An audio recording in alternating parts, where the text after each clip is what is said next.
Genesis 35. God said to Jacob, "Get up, go up to Bethel," which means house of El, and live there.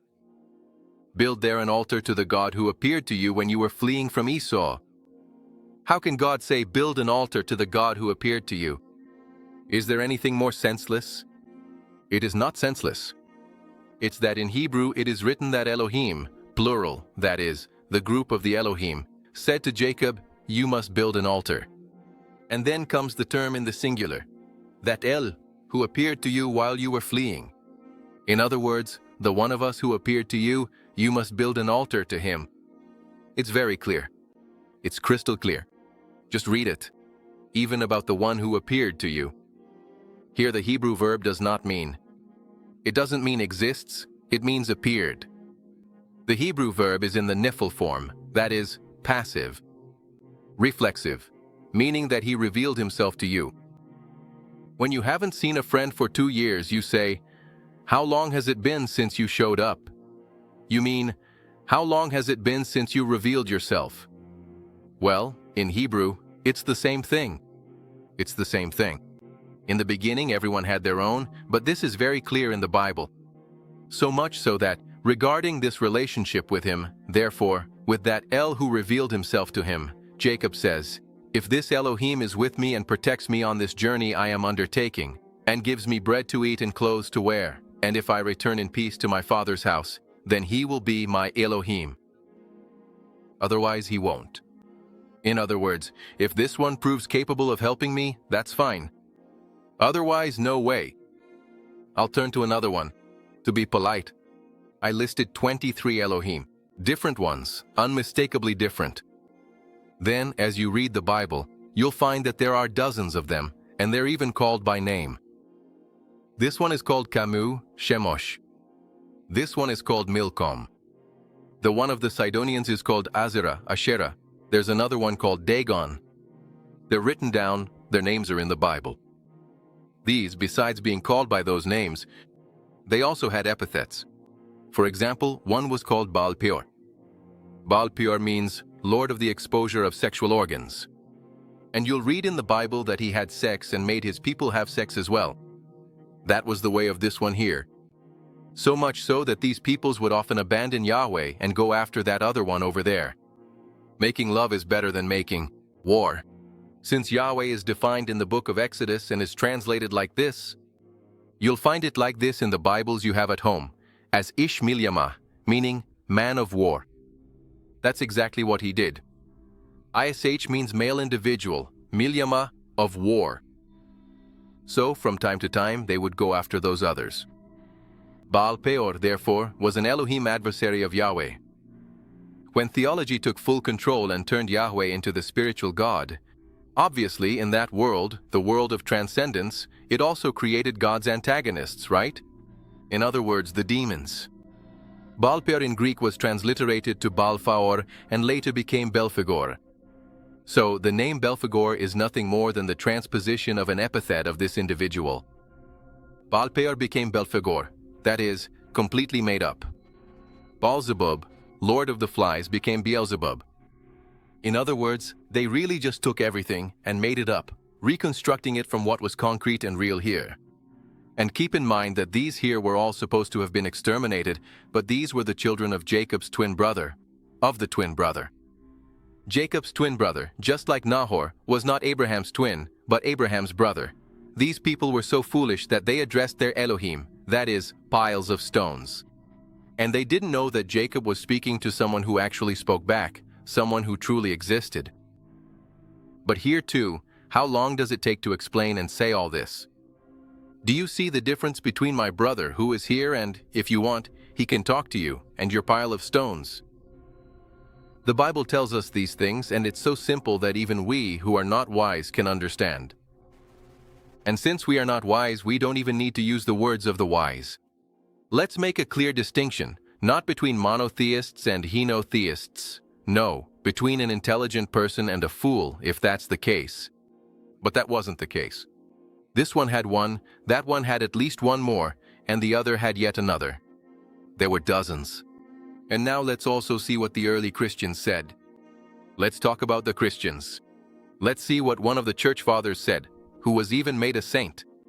One of the curious things is that when we talk about the multiplicity of these individuals who are therefore identified with a plural term, Elohim, whose singular is El or Eloha, we're told that the plural is used to indicate abstraction.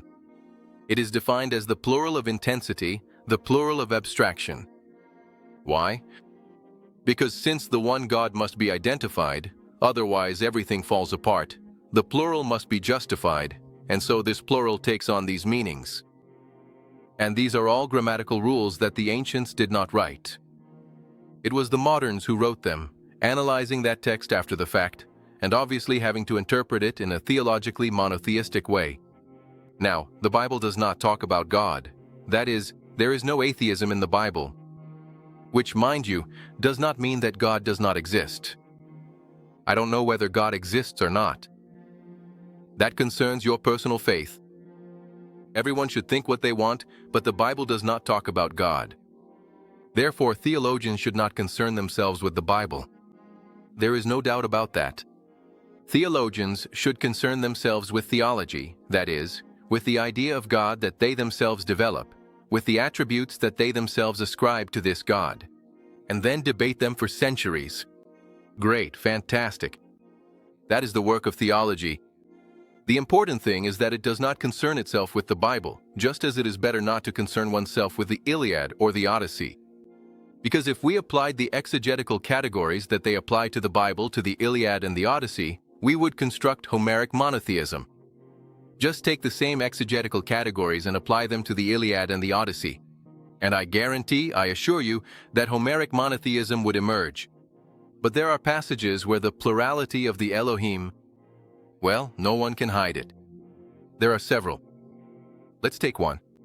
Psalm 82, where it speaks of an assembly of the Elohim. Now, if Elohim means God, well, it's hard for God to hold an assembly with himself, right? Also because it's written that the one who presides over the assembly is very angry with the Elohim, that is, with the participants of the assembly, because they are not governing as they should. So he rebukes them harshly. And at a certain point he says, yes, it's true, you are Elohim, but you, Tamutum, will die, like all the Adam men. It's true that you are Elohim, but don't fool yourselves. Remember that you perish just like your subordinates. There is no difference. Read it in the translations you have at home. So here, since it talks about an assembly, since it says that they die, even the staunchest defenders of the doctrine have to admit, this here cannot mean God. And so they say, here it means judges. Where it suits me, I say it means God. Where it doesn't suit me, I say it means something else. Well, then there's Psalm 82, where they say Elohim means judge. But there's also Psalm 2. Does anyone read Hebrew? No? What a pity. In Psalm 82, the term Elohim is always used and no other term. In the Psalm 2, where the judges are mentioned, all the terms used in Hebrew to define judges are used. Roshim, Malke, Shoftim, Malshim. And never is the term Elohim used. Where it speaks of Elohim, the term Elohim is used. Where it speaks of judges, the terms used to describe judges are used. And the term Elohim is not used. So it's the Bible that disproves them, not me. And as I was saying before, for example, where it says, you must build an altar to that one, Elohim, that El who appeared to you. In Hebrew, there isn't the term appeared, but rather, who revealed himself to you. Here we still have the Hebrew Bible. And again in the book of Judges, it talks about Gideon meeting one of the Malakim, which is the term later translated into Greek as angeloi and then as angels, and the original meaning is angelos. It is precisely the one who brings messages, right? In other words, a bearer of messages, a bearer of orders. Therefore, the meaning is correct. The problem is what was then attributed to and built upon the figures of the angels. So here it says, in summary, that at a certain point Gideon, well, these people speak, then do things and so on. And then, in the Bibles, it says that once all of this was finished, and you find this in all the Bibles, including this one from the Christian family, it says, the angel disappeared from Gideon's sight. The angel disappeared from Gideon's sight. Ah, the angel disappeared from Gideon's sight? In Hebrew it says, he walked away. If there were a Jew here, he would tell us what halak means. It's not an interpretation, it's what is written. He walked away. But since, according to theology, angels are that thing that was also invented here. Look, I'm not saying that angels don't exist. I don't know, I don't deal with spiritual worlds, I know nothing about it. The biblical ones are just not that thing. Well, just to be clear, the biblical ones eat, walk, get dirty, can be attacked, and can even be killed. And they were extremely dangerous. So much so that even here, the first thing they said to Gideon was, "Don't worry, this time you won't die." Because the risk, when you encountered one of these, was that you might die. So much so that Gideon expressed a bit of fear, but they told him, "Don't worry, you won't die. This time you were lucky." So he walked away. When Daniel meets Gabriel, he sees him arriving, and Daniel says, "I saw an Milhamah coming." Ish means male individual. So a male, arrives, and in all the Bibles it says he arrived flying lightly. In Hebrew, there is the verb ya'af. This here is a Hebrew etymology dictionary where that exact verse is cited, that is, about Gabriel arriving to Daniel extremely tired. In other words, in the Bibles it says, he arrived flying lightly. In Hebrew, it says he arrived extremely tired, but that's not my translation. It's in the dictionaries. This here is an English etymology dictionary. In the Italian dictionary, it means to be tired, to tire. I said before that there will be a whole series of words that will disappear. For example, in Genesis 17, and this is the Jerusalem Bible, which, if you want to read a Bible with very interesting notes, take this one, which is the Dominican Exegesis Bible of Jerusalem, founded, in the 19th century, etc. Therefore, it's a Bible where many things, very, very enlightening, are written. So in Genesis 17 it says, when Abram was 99 years old, Yahweh appeared to him and said, "I am God, the Almighty." In some Bibles it says, "I am El Shaddai," in the sense that they leave the Hebrew term because they are correct. Why are they correct? Because in the note, it says that the translation Almighty is inaccurate. The meaning is uncertain. It has been proposed as God of the mountain, but God of the steppe would be preferable. In other words, Yahweh comes to Abram and says to him, "I am the Lord of the steppe." But they write this isn't Biglino's translation, it's written here, page 53 of the Jerusalem Bible, 2013 edition. Now I understand that if a believer reads, "I am the God of the steppe," he says, "No, wait a minute.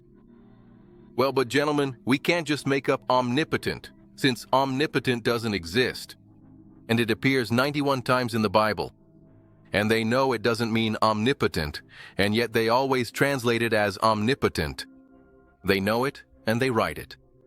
Because since the Bible has to talk about God, and God must necessarily be omnipotent, omnipotent has to be included somewhere, right? And so we also insert it where it doesn't exist, where we know it doesn't exist, and we say that we know it doesn't exist. In the Bible, you find the term eternity many times, many times. So much so that even Yahweh, the term Yahweh, which we don't know how to translate, so it would be better not to translate it, is often rendered in the Bible as the eternal. Well, the term for eternity in the Bible is olam in Hebrew. And every time olam appears in Hebrew, in Italian, in English, in German, you find eternity. The term olam. This is the Hebrew Aramaic Biblical Dictionary from the British Bible Society, Italian version. What does it say here? Do not translate it as eternity. It is a very long time. Thank you. Do not translate it as eternity. It's written in the dictionaries. How do you find it translated? Eternity. So, if we know and write in the dictionaries that it doesn't mean eternity, do we want to stop translating it as eternity? Do we want to remove eternity from the Bible forever? Because it doesn't exist, and they know it doesn't exist. They know. The verb bara, which is translated as to create, actually never means to create from nothing in the Bible, much less to create from nothing. But read what the theologians say, read what the rabbis say. I will read it to you if you want. The story of creation in the Bible.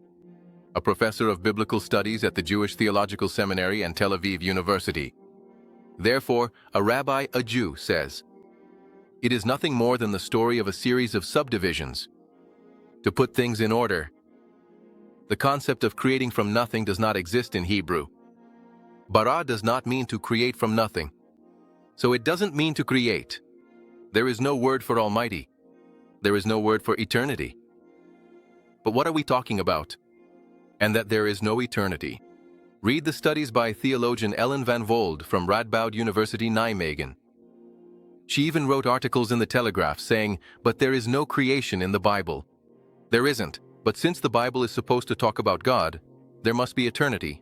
There isn't. There must be omnipotence, there must be creation, since it's supposed to talk about God. But since it doesn't talk about God, there is neither one nor the other. Period. We are kept, so to speak, under control by two fundamental concepts. One is the concept of sin, right? We are sinners, we are born sinners, we are born tainted by sin, and therefore, we need intermediaries to lead us to reconciliation with our Father. And the intermediaries are obviously those who hold control over religion, because in the Bible there is original sin. Jerusalem Bible. You know, original sin was Adam and Eve's disobedience to God's orders. And because of that disobedience, they were expelled. This aspect also makes me smile a little because people say, but God lets us be free to decide. But come on, the very first independent decision they made really upset him. I mean, if I tell you, you can do whatever you want, but if you don't do what I say, I'll destroy you. Is that freedom? If someone says that to me, I say, you're not letting me be free. Sorry. Free means free. Not that if I don't do what you want, I'll be punished. That's not freedom. All the dictators in the world do that. All the dictators in the world do that, right? Besides, he always said, kill them all, kill them all. These, all Jews, right? All Jews. Isn't he?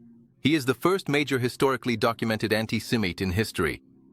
He, a non-Semite, used a Semitic family to exterminate other Semitic families.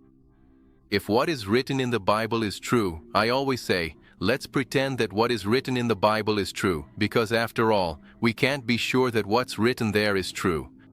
However, since we have it, let's at least pretend it's true, because if we assume it's not true, then we throw everything away, in the sense that we discard it all. The Bible, along with everything that has been built upon it. The only option we have is, let's pretend it's true. But if we pretend it's true, that's what's written. Nothing more. And I'm reading to you from the Bibles you have at home. So, original sin. Note from the Jerusalem Bible. This is not a punishment for man because of a sin already committed, but a preventive measure. And you will understand this well when you read the Bible. Because when Eve does something she shouldn't have done, that is, she has a child with one of them, and that child is called Cain. This is also found in extra-biblical Jewish literature. Eve has a child with one of them, and they then become self-sufficient in terms of reproduction, something that shouldn't have happened. The Elohim say, now Adam, read it, okay? In the Bible you have at home. Now Adam has become like one of us. That is, he will not become, pay attention, he has become like one of us.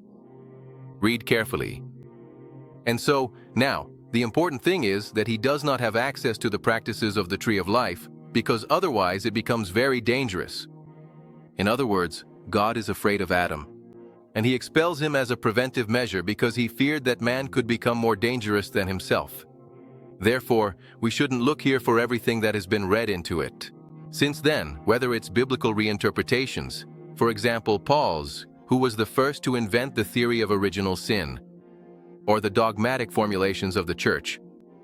We shouldn't look here for what isn't there, because original sin doesn't exist. We are not born tainted by anything, and everyone knows it doesn't exist. Thank you for watching the video. If you enjoyed it, please leave a like and subscribe to the channel to support us. And become a member to get exclusive access to the audio versions of our material. This helps us a lot. Don't forget to turn on notifications so you don't miss any content. See you next time.